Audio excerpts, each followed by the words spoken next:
Natin mga katropa yung performance ng RS8. Na-smooth na talaga siya mga katropa. Tinesting natin, so hindi na siya nag-overheat.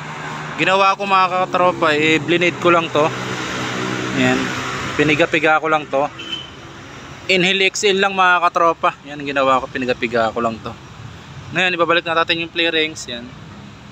So sana hindi na bumalik yung overheat niya kasi minonitor natin nagawa naman natin lahat.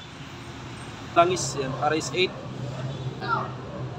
Bali polysynthetic din to mga katropa yan. Ito yung gamit nating kulat na yun, galing kay Yamaha. Bali 285 to mga katropa. So mga katropa, good morning sa inyong lahat. Yan, shout out pala sa mga followers ko, subscriber ko, yung good so makulit. Hello. Ngayon mga katropa, kung nakikita nyo tong stepper natin. Yan. So tinanggal natin yung play rings mga katropa kasi magpapalit tayo ng langis yan, RS8. Bali polysynthetic din to mga katropa yan. Polysynthetic. Tapos gagawin natin mga katropa, i-drain natin yung coolant. Nag-overheat pa rin siya hanggang ngayon. So kailangan natin i-drain lahat yung coolant. Tapos i-check din natin mga katropa kung anong dahilan kung bakit siya nag-overheat.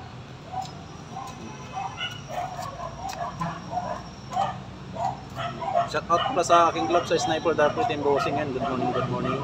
Yan sa mga naghahanap pala ng ng mga RS8 na langis katulad nito. Yan. Dito lang yan sa aming Team Bossing Moto Shop. Sa mga may MDL yan. Naghahanap ng MDL. Babalik din pala natin mga katropa yung stock na kulat nitong Sniper 155. Ito yung gamit nating kulat na yun. Galing kay Yamaha. Bali 285 to mga katropa. Yan. So let's go.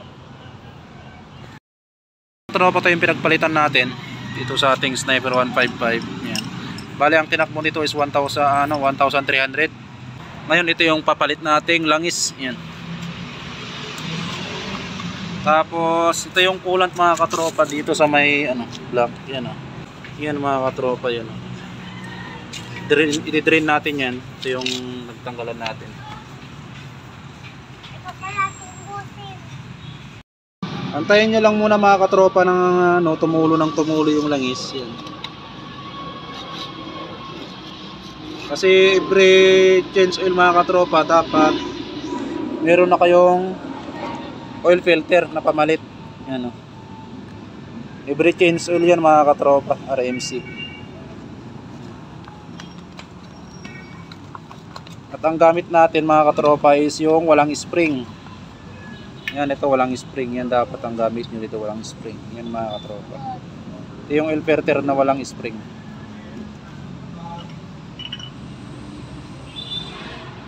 Yan mga katropa, nalagay na natin yung oil cap. Tapos yung sa ilalim nalagay na rin natin. Yan. So ilalagay na natin yung langis mga katropa. Yan. Ilalagay na natin to. Pero meron pa siyang ganito parang imbudo. Yan. Ilagay mo lang siyang ganyan. Yan. Sabay, siyempre, opya.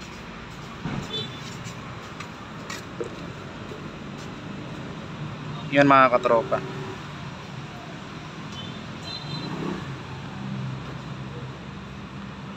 Susubukan natin tong langis na to mga katropa kasi ito yung ginagamit namin sa club namin. RS8 lahat ang ginagamit nila. So qualify naman yung takbo. So yan mga tropa, tapos na tayo naglagay. Pag naglalagay kayo ng langis, so magtira kayo kahit konti. Huwag nyo lahat ilalagay. Kung nakapansin nyo mga katropa, pagka nagpa-change oil kayo sa mga sa mga kasa, hindi lahat nila nilalagay.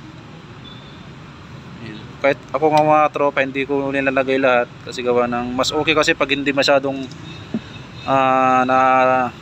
nalulubog yung gear sa loob para mas makaikot siya agad.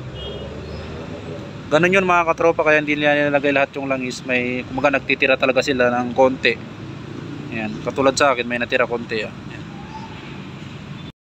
So ilagay na natin yung takip mga katropa. Siyempre bago nyo ilagay, check nyo din kung may mga dumi. Yan, so malinis naman siya, so lagay na natin.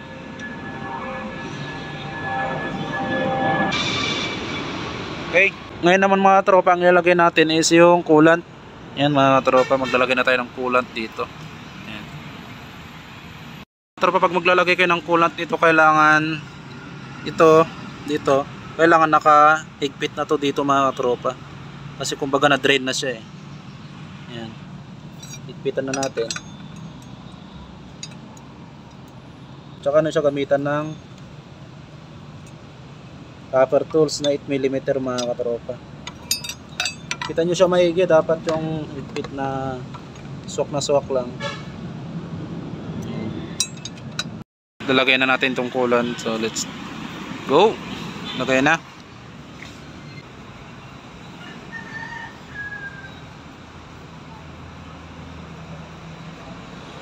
Opya. Antayin nyo lang ano mga tropa pagka magbubuhos kayo. Ayan. Antayin nyo lang siyang mawala muna yung bula. Ayan. Op. Kasi ano naman yan, kusa naman niyang bababa.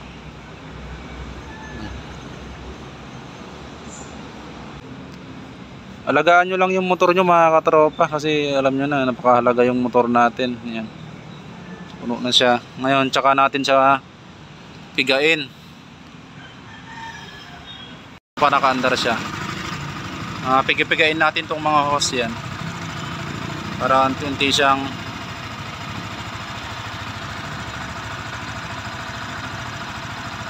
ganyan lang mga katropa.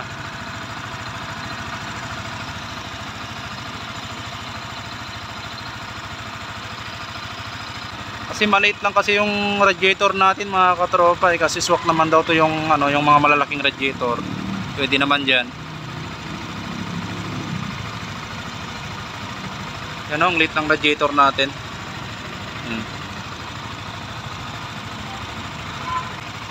Puno na yata mga katropa, ayaw nang gumalaw eh.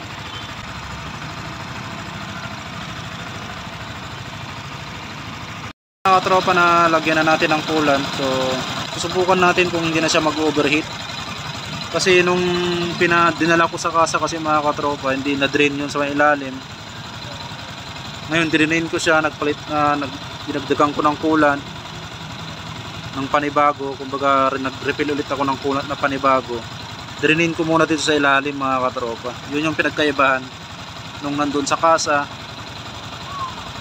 Kumbaga nag-refill lang kasi, kumbaga rin naglagay lang sila dito mga katropa eh. Subukan natin ulit.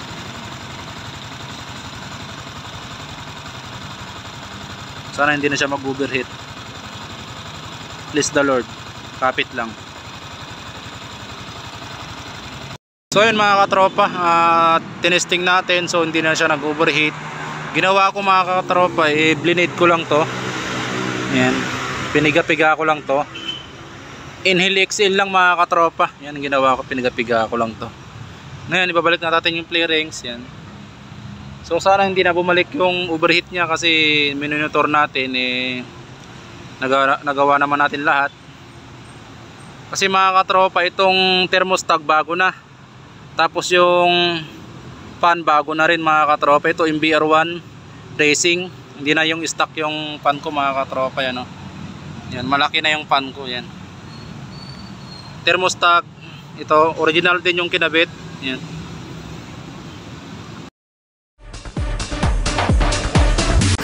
Yan, so what's up sa inyo mga tropa, magandang hapon sa inyong lahat. Nandito tayo ngayon sa C5. Ngayon susubukan natin mga katropa yung performance ng RS8. Bali ang tinakbo ng ating Sniper 155 is 12,314 mga katropa.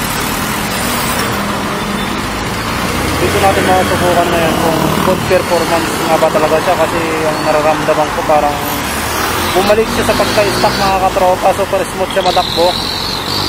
Yun yung nagagustuhan ko dito na pinalit ko sa Shell Advance Long Ride na dati kong gamit. Subukan natin mga katropa. Go go!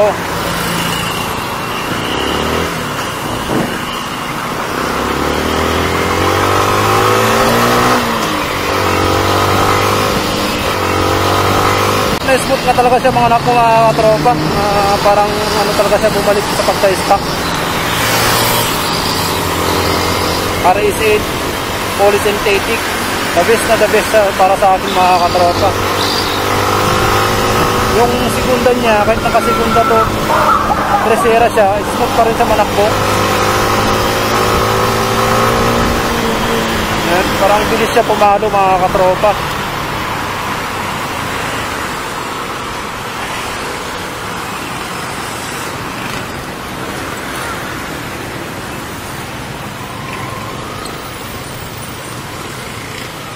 Super quality yung langis na to na RS8. Talagang tinesting muna natin mga katropa. Talagang the best na the best siya para sa akin, sa aking Sniper 155.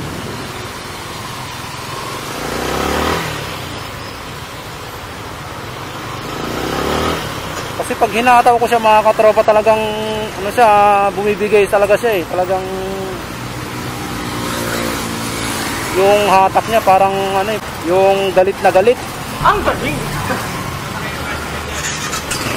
Saka goods na goods talaga mga katropa para sa akin. Ano masabi?